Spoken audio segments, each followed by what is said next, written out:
오늘 말씀 제목입니다. 현실 속에서 믿음을 가지고 살아간다는 것. 사무엘상 17장 37절부터 54절 깁니다. 한번 말씀을 읽고 오늘 설교 시작하도록 하겠습니다. 제가 먼저 읽습니다. 또 다윗이 이르되 여호와께서 나를 사자의 발톱과 곰의 발톱에서 건져내셨은즉 나를 이 블레셋 사람의 손에서도 건져내시리이다. 사울이 다윗에게 이르되 가라, 여호와께서 너와 함께 계시기를 원하노라.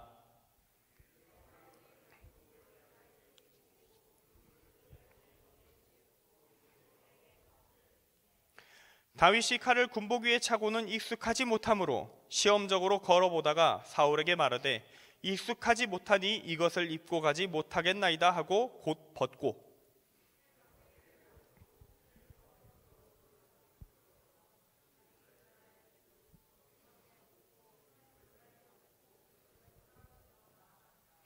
블레셋 사람이 방패든 사람을 앞세우고 다윗에게로 점점 가까이 나아가니라.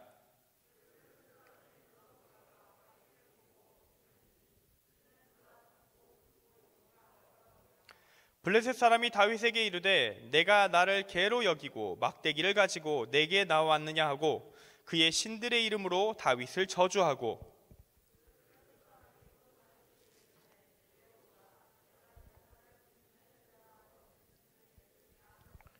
다윗이 블레셋 사람에게 이르되 너는 칼과 창과 단창으로 내게 나아오거니와 나는 만군의 여호와의 이름 곧 내가 모욕하는 이스라엘 군대의 하나님의 이름으로 내게 나아가노라.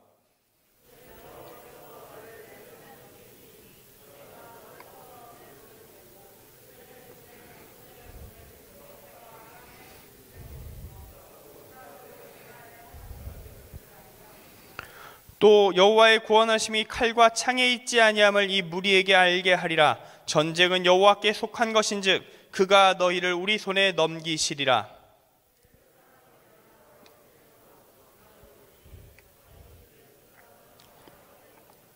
손을 주머니에 넣어 돌을 가지고 물매로 던져 블레셋 사람의 이마를 치매 돌이 그의 이마에 박히니 땅에 엎드러지니라.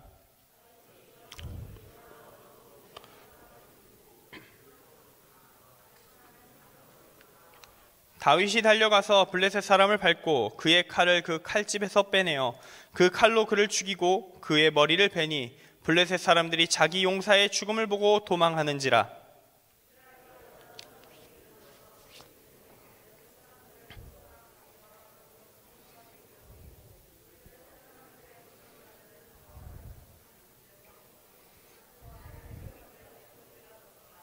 이스라엘 자손이 블레셋 사람들을 쫓다가 돌아와서 그들의 진영을 노략하였고, 함께 읽습니다. 다윗은 그 블레셋 사람의 머리를 예루살렘으로 가져가고 갑주는 자기 장막에 두니라. 아멘. 구약은 참 어렵죠. 읽을 때 입이 좀 꼬이는 순간들을 저도 참 많이 맞이하는 것이 어쩔 수가 없어요. 남의 나라 말이거든요. 중간중간 이 남의 나라 말을 억지로 좀 우리나라 말에 음차해서 만들어 놓은 것들이 많아서 익숙하지 않은 건 당연한 거예요. 그러니까 읽을 때 입이 꼬이는 거 괜찮다. 편안하게 읽고 넘어가시면 됩니다. 오늘 말씀의 제목, 현실 속에서 믿음을 가지고 살아간다는 것. 현실 속에서 믿음을 가지고 살아간다는 것. 어떻게 살아갈 것인가? 그것에 대한 이야기를 나누고자 합니다. 지난 월요일부터 수요일까지 우리가 청년부 수련회를 다녀왔습니다. 모두가 함께하지 못했었던 그 부분은 참 안타깝지만 정말 많은 청년들이 안전하게 또한 수련회에서 주님과 동행하는 은혜의 시간, 쉼과 회복의 시간 누릴 수 있었습니다. 하나님께 다시 한번 감사를 드리면서 그리고 수련회는 마쳐졌지만 우리는 또 이제 주일이 돼서 이 예배의 자리에 교회에 나왔습니다. 아마도 여러분이 이 교회에 오실 때 기대하시는 게 분명히 있을 겁니다. 있어야 합니다. 나를 향한 하나님의 말씀, 하나님의 계획과 뜻이 이 자리에서 내게 전달되기를, 그리고 나의 삶 속에서 하나님께서 이제 이 교회 예배드리고 나갔을 때, 샘 모임고 마치고 나갔을 때 세상의 현실 속에서 하나님의 도우심이 있기를 기대하면서 우리는 이 예배의 자리에 나옵니다. 혹시 이런 분은 없겠지만 난 좀 기계적으로 나온다. 부모님께 강제로 끌려 나온다. 이런저런 이유로 그래도 청년부 예배에서 예배는 드려야겠으니까 그냥 나온다. 아무 이유 없다. 아무런 기대도 없다. 그래도 기독교인이니 예배는 드려야 될 것 같아서 나온다. 혹시 그런 분이 계시다면 이번에 좀 마음을 바꿔보시기를 추천드립니다. 우리가 이 예배의 자리에 정말 올 때 아무런 기대감도 없다면, 하나님의 은혜가 내게 내려질 것이라는 그 어떤 기대도 없이 다 마음 비우고 그냥 나와 있으면 하나님이 여러분에게 능력을 부어주시려고 해도 주실 수가 없습니다.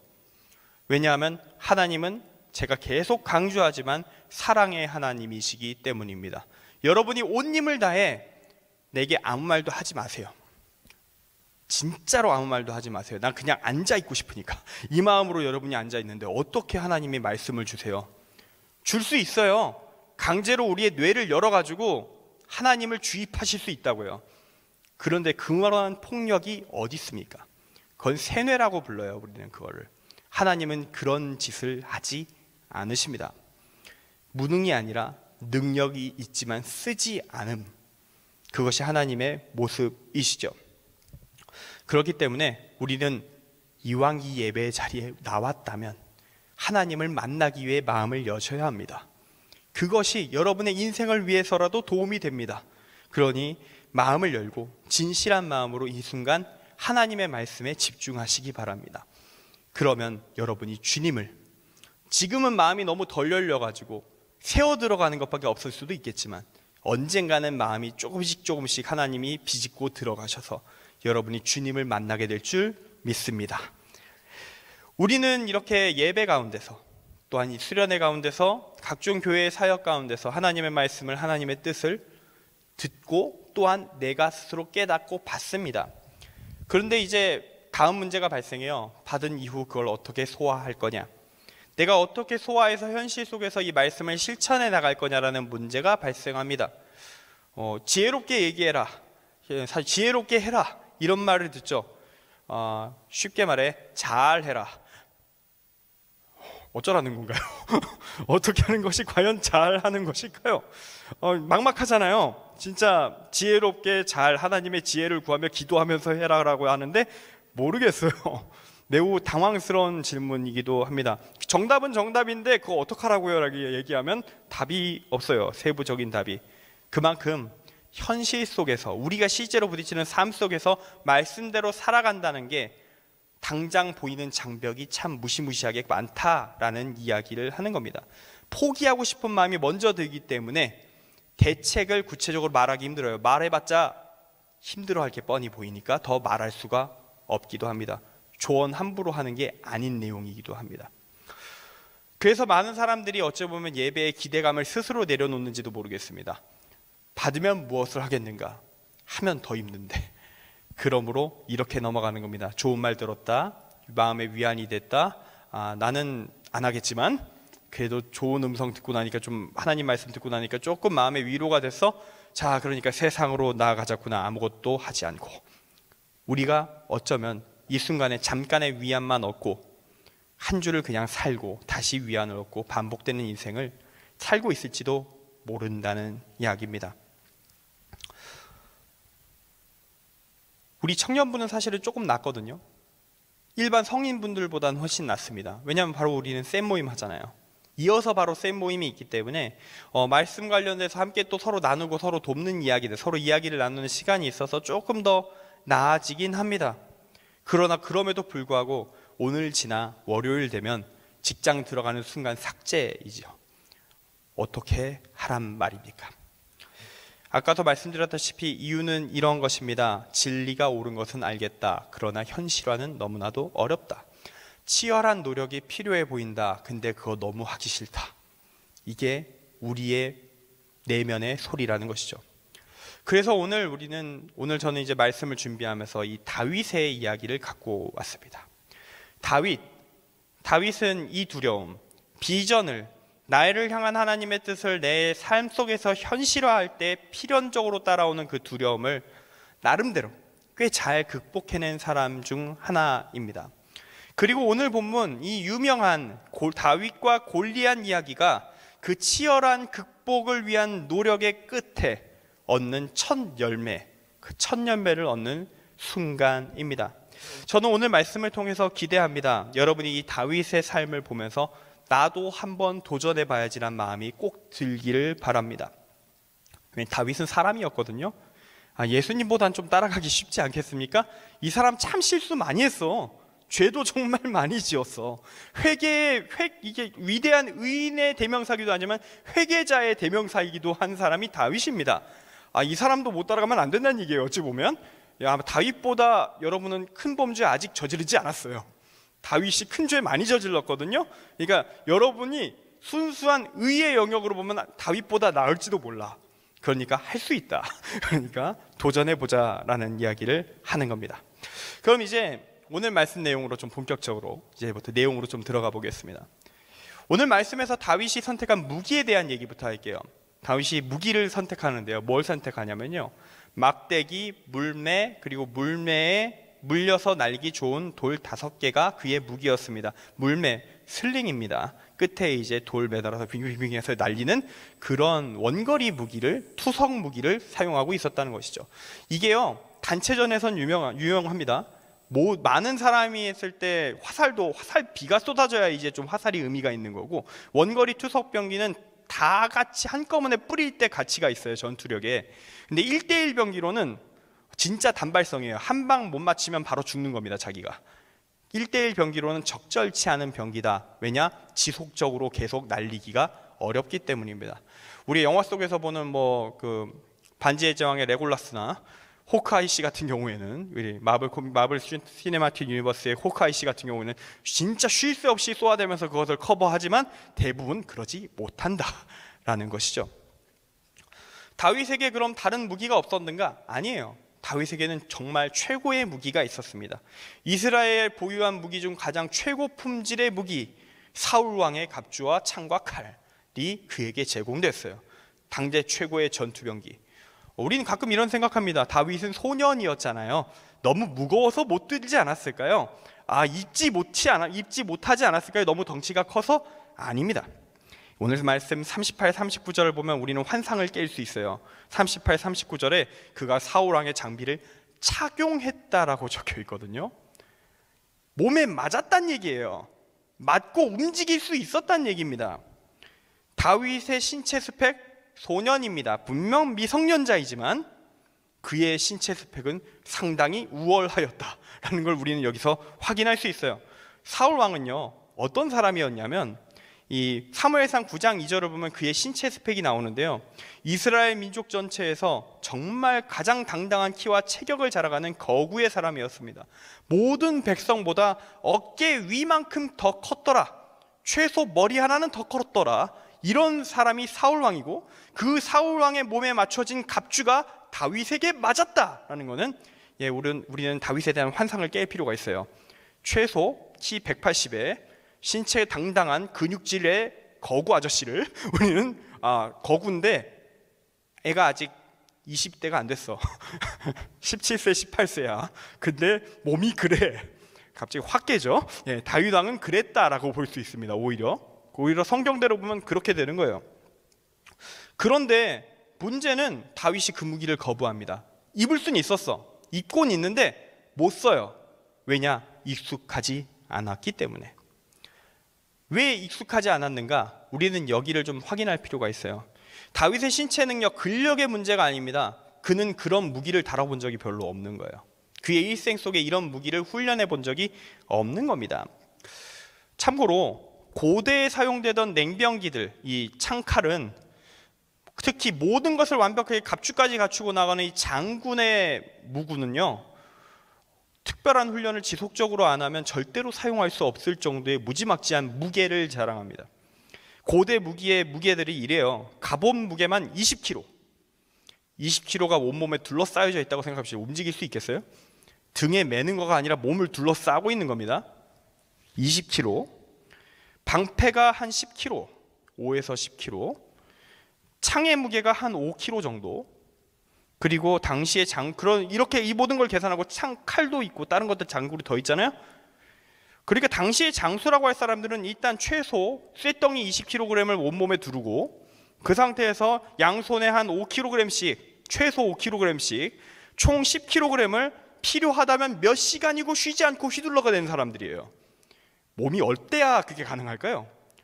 어지간한 근육질로는, 어지간한 신체 내구력과 지구력으로는 감당할 수 없는 전투를 감당하는 사람들이 그 당시의 장군입니다. 그런 게 가능하도록 전문적인 훈련을 평상시에 항상 진행하는 거예요. 여러분이 영화나 또는 여러 가지 인터넷에 보이는 여러 그림들, 짤들이라고 하죠. 그런 걸 통해서 아마 자주 봤을 영화 300의 스파르타의 군사들, 그런 몸이 그렇게 나오는 겁니다. 그런 지독한 훈련을 통해 나오는 몸이에요. 고대인의 신체 스펙, 우리는 좀 착각하고 있는 게 있습니다. 평균치가 낮은 거예요. 평균치가 키가 작고 평균치가 무게가 떨어지고 평균치가 왜소한 거지, 귀족은 달라요. 귀족은 다르다고요. 스파르타의 군인들, 영화 300의 스파르타의 군인들, 이 사람들 다 귀족이거든요. 다 귀족들이 군대에 나가는 거예요. 그 사람들은 어떠한 생계를 위한 노동도 하지 않습니다. 스파르타의 전체 인구 중에서 95%가 노예예요. 5%만 시민이고요. 그 시민 중에서만 군대에 차출됩니다. 전원 귀족이라는 얘기예요. 그 5%는. 그 5%는 뭐 하냐? 평생 먹고 살 걱정 없이 잘 먹고 영양 공급 충분히 하면서 오직 군사훈련, 무기술 단련에만 전념합니다. 그렇게 쇳덩이를 계속 휘두르면서 평생 살아가는데 몸이 안 좋을 수가 없어요. 키가 안 클 수가 없어요. 그렇게 고대의 귀족들은 현대의 그 누구보다도 잘 먹고 잘 살았습니다.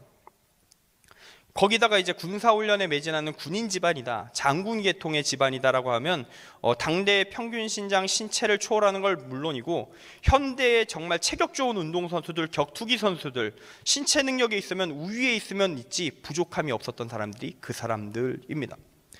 근데 평민들로 넘어가면 아까 말했듯이 확 내려가는 거예요. 키가 130, 140, 120. 장비도 없고 부족하고 이런 상황이니까 전쟁터에서 무쌍을 찍는 겁니다. 장군들이 혼자 나가서 그냥 몇백 명 쓸고 오는 일이 가능했던 거예요. 진짜 어른이 애 상대하듯이 싸우니까 그게 가능한 겁니다. 역사상의 기록으로 그게 가능한 이유가 거기에 있어요. 우리는 현대인이기 때문에 이해 못합니다. 왜냐? 우리 대사수는 다 나름 잘 먹고 살고 있어서 신체 수준이 비슷비슷하거든요. 그래서 이해가 안 가요. 그런 일이 어떻게 가능하지? 그때는 가능했어요. 사울 왕도요, 다윗도 이런 귀족 가문 출신입니다. 사무엘상 9장 1절을 보면 사울의 가문에 대한 정보가 나옵니다.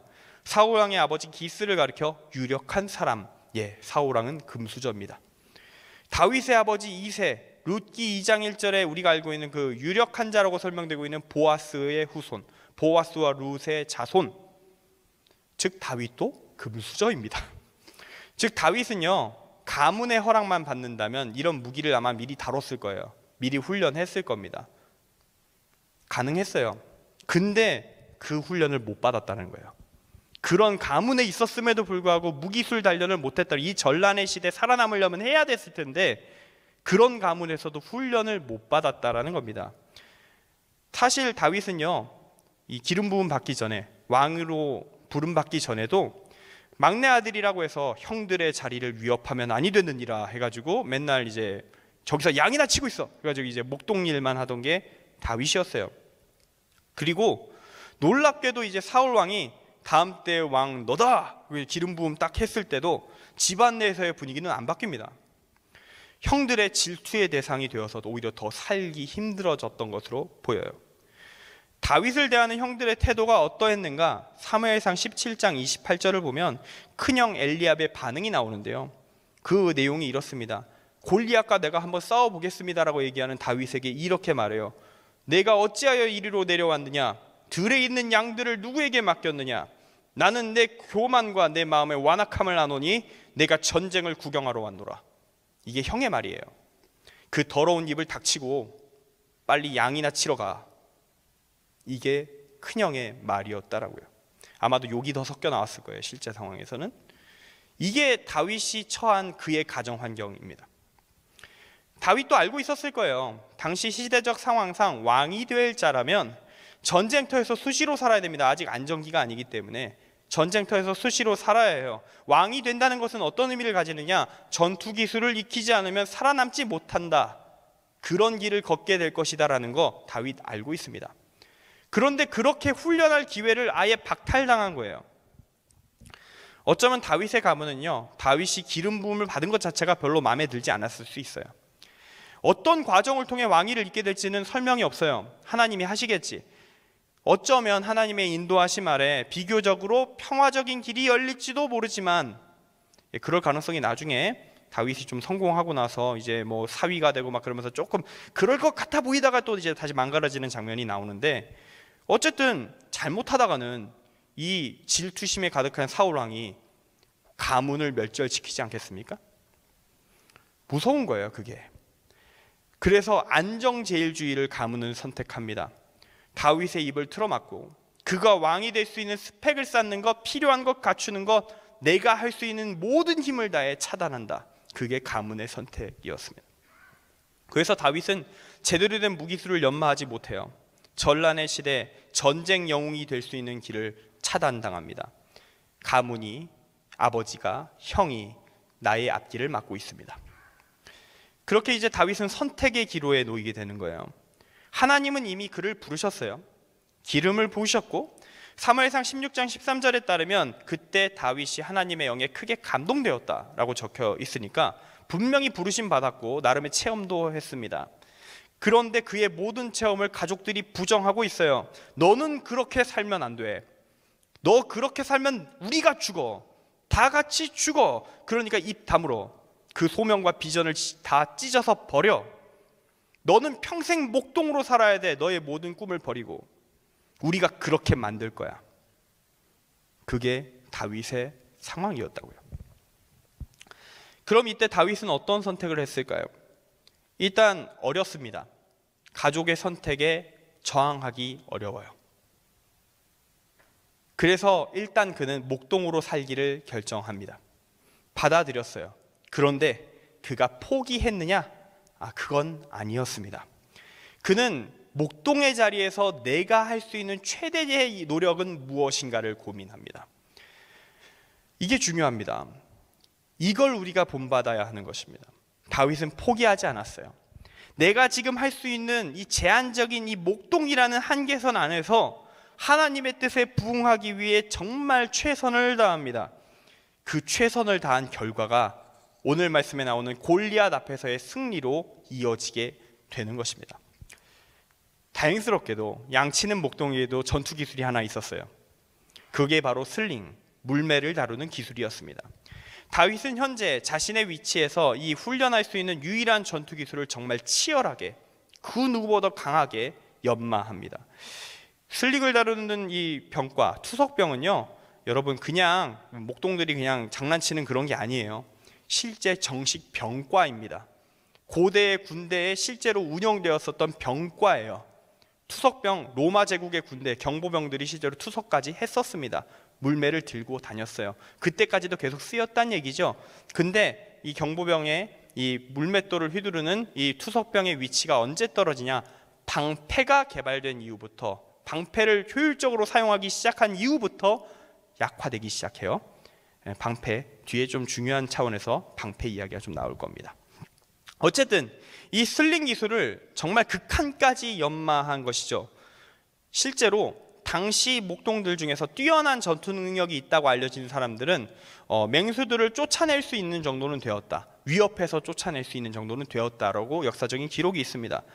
투석병 징집 1순위에 들어가는 사람들이 이러한 목동들을 이루겠죠. 그런데 다윗은요, 맹수를 쫓아내는 수준을 넘어섭니다. 맹수들과 맞서 싸워 죽인 전력이 있습니다. 맹수와 1대1 맞짱을 떠서 이겼다는 거예요. 이건 21세기 현실에 어지간한 특수부대원보다 뛰어난 전과입니다. 총을 가진 특수부대원보다도 뛰어난 전과라 할 수 있어요. 여러분, 총이 있어도 1대1로 사자 잡기 어렵습니다. 사자는요, 한 번 도약할 때마다 20m를 뛰어요. 속도가 장난이 아닙니다.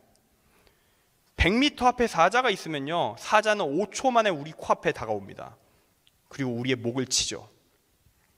그 무시무시한 순간에 총을 조준해서 정확하게 급소를 쏜다?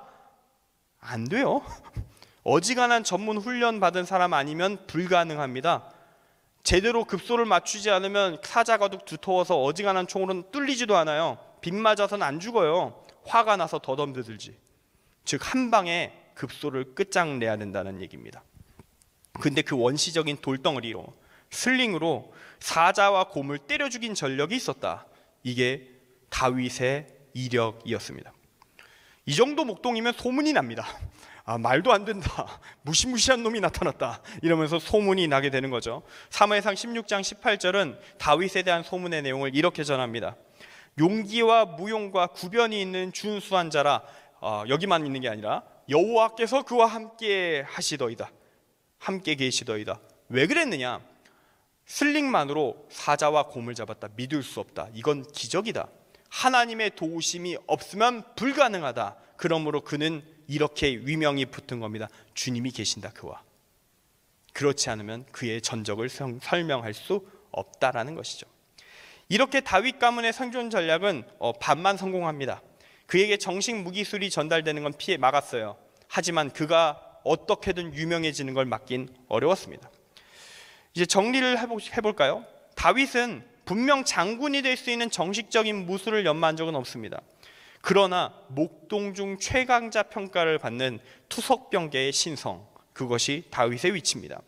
이스라엘 민족 최고 신체 스펙을 갖추었다고 전해지는 사울 왕급의 당당한 신체를 갖춘 이스라엘 최고의 투석병, 이게 다윗의 스펙입니다. 이거를 어떻게 키웠냐? 가족들의 반대로 인해 극도로 제한된 환경에서 죽을 힘을 다한 노력으로 키워낸 겁니다. 얼마나 고되었을까요? 여러분이 다윗이면 할 수 있겠습니까? 부모님이 저놈이 혹시 뭔 일 저지를지 몰라 하면서 항상 감시하고 있어요. 형들은 저놈이 나보다 낫다고? 저놈이 기름 부음을 받아? 왕되고 싶지도 않지만 이건 좀 기분이 많이 나쁜데? 하면서 항상 질투하고 왕따를 시키고 있어요. 그렇게 수년을 살아가고 있습니다. 몇 년을 살아가며 그 정신적인 고통 속에서 하나님의 부르심, 소명, 정리 안 됐어요. 어떻게 왕이 될지도 모르겠어요. 근데 왕 된대요. 이해도 안 되지만 이게 진짜 나에게 주어질까 의심들지만 그래도 난 내가 할 수 있는 것을 할 것이다 하면서 목동의 일을 하면서 끊임없이 훈련하는 겁니다. 맹수들을 대상으로 실전 경험을 쌓으면서 노력합니다. 너무 힘들 때는 하나님께 소리치며 기도하며 목동의 악기인 수금을 타며 찬양시를 쓰면서 그 고통의 시간을 견뎌냅니다. 얼마나 열심히 찬양을 했는지 악사로서도 이스라엘 최고의 자리에 올라가는 그런 기염을 토하며 다윗은 그렇게 치열하게 살았습니다. 그 버텨낸 결과가 무엇이었는가? 오늘 말씀의 때가 오는 겁니다. 그는 이제 골리앗의 앞에 섭니다. 이 전투에서 승리하는 순간 그는 그동안 가문의 그늘 아래 숨겨져 있던 자신의 존재를 만천하에 드러내게 될 것입니다. 참고로 제가 골리앗 얘기를 일부러 지금 분량 조절 문제로 뺐는데 약간만 설명드릴게요. 골리앗에 대해서 가끔 이런 경우 있어요. 걘 거인증 환자다. 그래서 제대로 움직이지도 못하고 싸우지도 못하고 그냥 병풍으로 세워놓은 거다 하는 말도 하는데 오늘 말씀에 뭐라고 적혀 있습니까? 자신들의 전사, 영웅이 죽자 블레셋 전사들이 도망갑니다. 모두가 인정하는 용사였던 것은 분명해요. 그 키가 진짜냐? 이거 갖고 좀 시끄럽긴 한데 다른 본문, 다른 원문 자료들을 찾다 보면 190 정도로 조정되기도 합니다. 이 우리가 보고 있는 성경 본문 가장 많은 성경 사본이 이 키를 하고 있지만 어쨌든 우리가 알게 되는 건 뭐냐? 2m에 육박하는 정말 키 큰 무시무시한 전사가 골리앗이었다. 이것만 기억하면 됩니다. 그 골리앗과 이제 싸워서 이기면 그는 이제 위로 올라갈 거예요. 다윗은 이제 처음으로 전면에 부상할 겁니다. 전쟁 영웅, 왕의 길로 나아가는 시작점에 이제부터 서게 될 거예요. 만약에 그가 가문의 통제에 비관하면서 적당히 목동으로 살며 훈련을 등한시했다면 어떻게 됐을까요? 골리앗 앞에 설 수 있었을까요? 아니요. 그 전에 맹수들에게 찢겨 죽었을 겁니다. 그 전에 목동을 하다 죽었을 거라고요. 총이 있어도 어려운 1대1 상황에서 물매로 돌멩이로 사자와 곰을 잡았다. 기적이었습니다. 어떻게? 어마어마한 단련 속에서 이루어진 하나님의 도우심과 결합된 기적. 이런 기적을 경험하니까, 이런 체험이 쌓였기 때문에 그는 이렇게 말을 하는 겁니다. 내가 최선을 다해 준비했을 때 담대하게 하나님의 도우심을 구하며 나아가면 하나님이 나와 함께 하셔서 승리하게 하십니다. 그래서 사울 왕에게 이렇게 말하는 거예요. 주의 종이 아버지의 양을 지킬 때 사자나 곰이 와서 양떼에서 새끼를 물어가면 내가 따라가서 그것을 치고 그 입에서 새끼를 건져내었고, 그것이 일어나 나를 해하고자 하면 내가 그 수염을 잡고 그것을 쳐 죽였나이다. 와, 이게 진짜면 무시무시한데? 주의 종이 사자와 곰도 쳤은즉 살아계시는 하나님의 군대를 모욕한 이 할례받지 못한 블레셋 사람이리이까 그가 그 짐승의 하나와 같이 되리이다. 또 다윗이 이르되 여호와께서 나를 사자의 발톱과 곰의 발톱에서 건져내셨은즉 나를 이 블레셋 사람의 손에서도 건져내시리이다. 아멘. 이렇게 외치며 골리앗 앞에 선 겁니다. 다윗 알고 있어요. 근데 자신이 여전히 골리앗보다 열세라는 점을 인지하고 있습니다. 사실 골리앗이 옆에 있는 병사한테 야 방패 내놔, 방패 딱 드는 순간 다윗은 집니다. 그 거대한 방패를 골리앗이 드는 순간 승산이 확 떨어져요. 이 방패는 투석병에게 완벽한 상성 우위를 제공합니다. 방패로 급소를 가리고 전력으로 돌격해오는 골리앗을 죽이는 거 거의 불가능할 수 있어요. 급소만 피하면 되잖아. 가까이 오기만 하면 죽여버릴 거야 하면서 덤벼드는 골리앗, 이길 수가 없다는 얘기예요. 그는 다시 사자와 곰과 맞서 싸울 때의 상황으로 돌아간 겁니다. 그는 인정합니다. 나는 최선을 다해 준비하였고 내가 할 수 있는 모든 최고의 무기로 지금 앞에 나아가지만 이 위기를 이길 수 있는 방법은 이것만으로 부족함을 압니다. 하나님을 의지하며 기도하는 가운데 나의 전력으로 부딪히겠사오니 주여 도와주소서. 그래서 45절부터 47절까지 이 긴 기도를 외치며 나아가는 겁니다.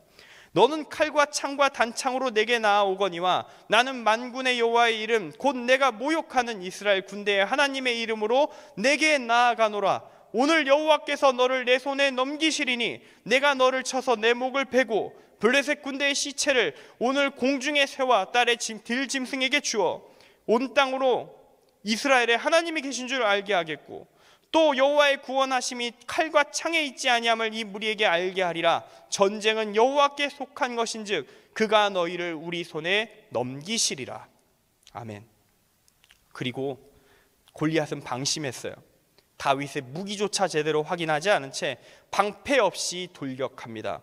그리고 생사의 위기 앞에서 다윗은 자신의 전력으로 골리앗의 이마, 투구가 보호해주지 않는 그 작은 공간에 정확히 돌을 박아버립니다. 이것도 기적이에요. 양궁으로 치면 이건 10점을 넘어 렌즈샷입니다. 진짜 렌즈샷 한 거예요. 그것도 이동하는 표적에 렌즈샷을 날린 겁니다. 이미 박혀있는 화살을 다시 맞춘 것과 같아요. 무지막지한 기적입니다. 이것만으로도. 전력으로 돌격해오는 블레셋 최강군인 골리앗의 돌격 매섭고 빨랐습니다. 그에게는 한 번의 기회밖에 없었어요. 올림픽보다 훨씬 더 긴장되죠. 왜냐, 내가 죽을 거니까. 못 맞추면. 그때 하나님이 역사하시는 겁니다. 그가 쌓아온 절정의 역량에 하나님이 도우시니 일생에 한 번 보기도 어렵다는 양궁의 렌즈샷, 화살을 맞추는 기적이 그 앞에 골리앗의 미간에 장렬합니다. 그렇게 골리앗을 이기죠. 한 방의 승부. 하나님이 그렇게 역사하십니다. 말씀을 정리합니다. 오늘 말씀의 제목은 현실 속에서 믿음을 가지고 살아간다는 것이었습니다. 오늘 말씀에서 다윗은 자신의 제약된 현실 속에서 자신에게 주어진 하나님의 뜻, 그 부르심에 합당한 존재로 세워지기 위해 지금 내가 할 수 있는 모든 것을 다하며 인내하며 기다렸습니다. 그랬더니 하나님이 그의 삶에 일하기 시작하십니다. 기적이 일어납니다. 그리고 끝내 골리앗 앞에 그를 세우셔서 도우시며 목동에서 이스라엘의 장군으로 그가 나아가야 할 왕으로의 길의 다음 스텝으로 나아가게 하셨습니다. 이것이 바로 하나님이 사람 가운데 일하시는 방식입니다. 하나님께서는 우리를 위한 최고의 계획을 모두 갖고 계십니다. 우리가 삶 속에서 하나하나 선택지를 쌓아갈 때마다 우리는 그 선택지에 의해 우리의 가능성이 제한받고 있어요. 어쩌면 이미 20년 이상 이 땅에서 살아간 우리는 어쩌면 하나님이 계획한 최고 정점의 계획은 이제 도달하지 못하게 됐을지도 모르겠어요. 좀 흘렀잖아요, 시간이.